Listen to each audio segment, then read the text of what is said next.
még egy passzív ellenálló, aki nem olvasta se Deákon, se Arthur Griffith, se Gandhi, de fontos a passzív ellenállás történetének szempontjából a Rosa Parks néni.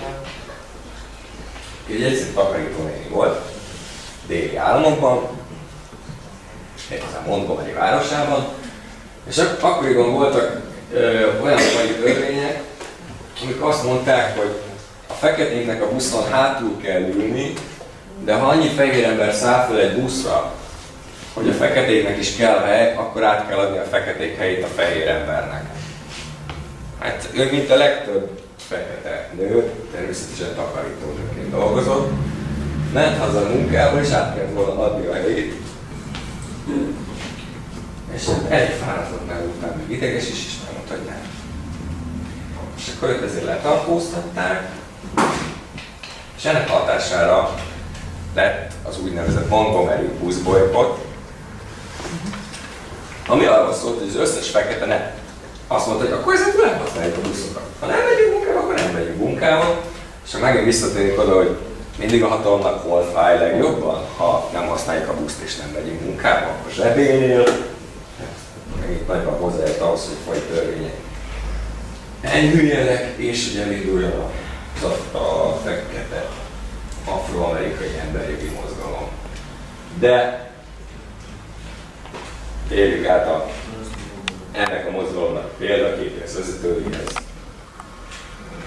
Dr. Martin Luther Kinghez, aki prédikátor volt, a 60-as évek elején ténykedett, rengeteg békés tüntetést és menetet szervezett Amerika különböző városaiban, amiben ennek a vége az volt, hogy elmasíroztak Washingtonban, és a Lincoln emlékű előtt elmondta az I have a dream, van egy álmom kezdeti beszédét, ami elég fontos az emberiség történetének alakulásában. De hát ő is volna szedte a gondolatait. Nézzük meg, mit mondott Martin Luther King. Ahogy elmélyültem Gandhi filozófiájában, egyre kevésbé kételkedtem a szeretet erejében, és ekkor vált bennem világosan elsőízve, hogy mekkora erő lehet a szeretet a szociális reformok végrehajtásában. Mielőtt megismertem Gandhi műveit, úgy véltem, hogy Jézus etikája csak személyes vonatkozásban hatékony. Az volt az érzésem, hogy a tartsd oda a másik országot is, és szeressétek ellenségeiteket filozófiája csak az egyénnek és egy másik egyénnel szemben keletkezett konfliktusában alkalmazható.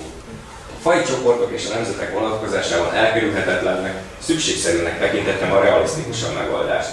Gandhi könyvének elolvasása után azonban be kellett látnom, hogy mélyen tévedtem. Ő Gandhi alapján találja ki a passzív rezisztenciát. Martin Luther King-gel mit gondoltok, tárgyalt a hatalom? Ki volt hatalma? 60-as években híres amerikai elnök. Kennedy. Tárgyalt vele Kennedy? Nem. Szeretett volna tárgyalni vele? De. Csak tudta, hogy akkor iszonyat sok szavazatot fog veszíteni. De mire belátta Kennedy, hogy mégiscsak tárgyalni kéne, addigra Martin Luther Kinget megölik, és utána Kennedy is megölik, de még ne öljük meg Kennedy, mert ő van a következő képen. Mert ő is valami hasonlót mondott, mint Deák 1840-ben, mert hogy a Napóleon háború után se volt nagyon különböző a világ idegháborúhoz képest, és azt mondta, hogy a világ alapvető bajait nem lehet fegyveresen megoldani. Ehhez képest még ő is próbált fegyveresen megoldani, de ez a másik dolog, hogy a politikus mit mond és mit csinál. De Kennedyvel kapcsolatban miért kivétel az amerikai elnökök között is nem az a jó válasz, hogy azért lelőtték, mert nem ő az első, akit lelőttek amerikai elnökként. Vannak olyan tulajdonságok, amik azóta se volt egy amerikai elnöknek sem. Meg katolikus volt. Katolikus volt, nagyon jó. És még? Összejött Marilyn Monroe-val. Hát igen, más amerikai elnökök valószínűleg nem jöttek össze Marilyn Monroe-val, de erre sincs bizonyítékom, tehát még akár bele is fér, hogy Carter elnök vagy mások is húzódottak meg. Nem volt. Hát ír származású volt. És azért ugye a 60-as években ír katolikusként, Amerikában ír középiskolában íreknek fenntartott egyetemet végezni úgy, hogy ezt a bizonyos Arthur Griffiths művet nem olvassa el az ember, tehát áttételesen nem tud Deák Ferencről, úgy lehetetlen elvégezni az egyetemet, bár erre semmilyen történelmi bizonyíték nincs, hogy ezt a könyvet tényleg olvas, tehát nincs könyvtári olvasójegy, vagy hogy otthon meg lehet volna a polcon, erre bizonyíték nincs, csak hát ez ilyen alapkönyv az íreknek. Amerikában is. De jövünk vissza a feketékhez, ha már Kennedy is megölték. Mert hogy olyankor mozgalom radikalizálódik, ha a békés vezér megölik, utána Malcolm, hiszen a fekete párducok béké az. Ki van a képen? Muhammad Ali. Muhammad Ali hol van a képen? Rácsok vannak a képen, hol lehet? Börtönben. Muhammad Ali ugye egy nagyon népszerű sportoló volt, ő is nagyon sokat tett a saját eszközeivel a feketék egyenjogúsításáért, mert hogy egy nagyon népszerű sportoló volt. Ugye ő azon a néven született, hogy Cassius Clay, és apuk azért adta neki a Cassius nevet, mert hogy a római birodalomban a Cassius egy híres politikus volt, aki ellenezte a rabszolgasságot, tehát már a családi neveltetés is olyan volt, hogy fogok dolgokat csinálni, aztán később muzulmán lett és felvette egy egyébként uralkodó tiszteletére Muhammad Ali nevet. Iszonyatosan népszerű volt, ez se tetszett a hatalomnak. Mit csinál a 60-as évek Amerikája? Ha valaki nem tetszik neki. Mi van a 60-as évek Amerikájában? Nagyon fontos dolog, ami megváltoztatja Amerika kultúrát, nem a hippi mozgalom, hanem a hippi mozgalomnak mi az egyik kiváltó oka.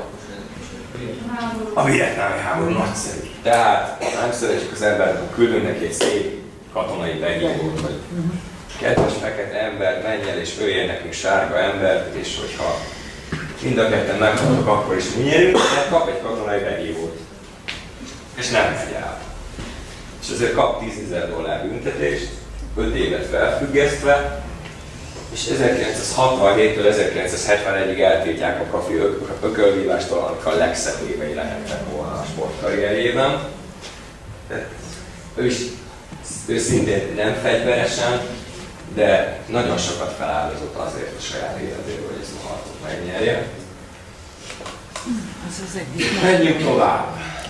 90-es évek. Ki van a képen, és most nem a kisfiúra gondolok, mert az ő nevét én sem tudom, hanem a kisfiú mögött. Mit tudunk Nelson Mandeláról? Nemrég halt meg. Dél-Afrika első fekete elnöke.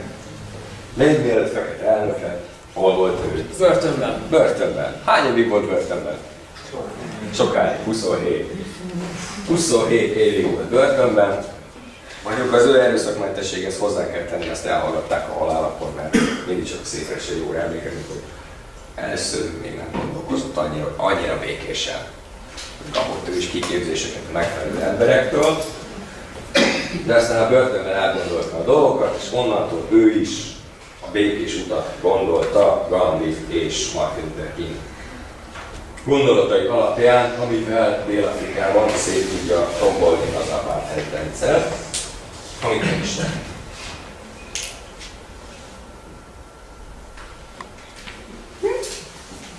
Utolsó előtti kép. Na, ez megint ilyen éjszakai különös történet.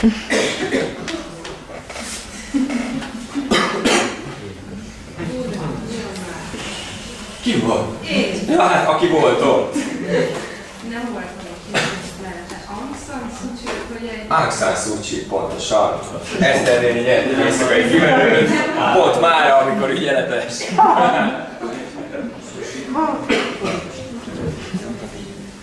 Akkor nézzük a napjainkat, mert hogy azért ne könyveljük el a világot így, hogy minden megoldódott. A Burma, ahol katonai diktatúra van. Amiről nem sokat tudunk, mert ott nincs olaj, úgyhogy nem kerül a iradóba. De látta valaki a Rambo 4-et? Oké, hol játszódik a Rambo 4? Burmában. A Stallone is már van annyi pénzem, hogy én csinálok filmet arról, amit akarok, és Stallone nem véletlenül Burmába tette a helyszínt, hogy felhívja a világ figyelmét arra, hogy ott történnek eléggé igazságtalan dolgok. Aung San Suu Kyi született 1947-ben, azt hiszem. A papája az ilyen nagy függetlenségi harcos volt, aki a második világháborúban a japánok ellen harcolt, aztán ugye nyertek a szövetségesek, utána a britek ellen harcolt, és megölték, amikor Aung San Suu Kyi 2 éves volt, nyugaton járt egyetemre, Mahatma Gandhi lányának nagy barátnője volt, Gandhi filozófiáját ismerte, és 1989-ben, amikor ez a katonai diktatúra létrejött, felszólt az a diktatúra ellen, aminek eredményeképpen házi őrizetbe került, hogy nem találkozol ezzel most se férjeddel, se gyerekeiddel, senkivel. 1991-ben béke Nobel-díjat kapott, amit nem tudott átvenni, mert a férje vette át helyette, mert hogy megmondták, hogy ha kimész, akkor soha nem fogunk visszaengedni, úgyhogy nem ment ki. 2010-ben kiengedték a házi őrizetből, de azóta sem változtak a dolgok Burmában. Úgyhogy vannak még a világban megoldatlan problémák, de nem mindent mi feladatunk megoldani, úgyhogy jön az utolsó kép az üzenettel, ugyanaz az üzenet, ami régen is. Legyetek a haza bölcsei, köszönöm a figyelmet!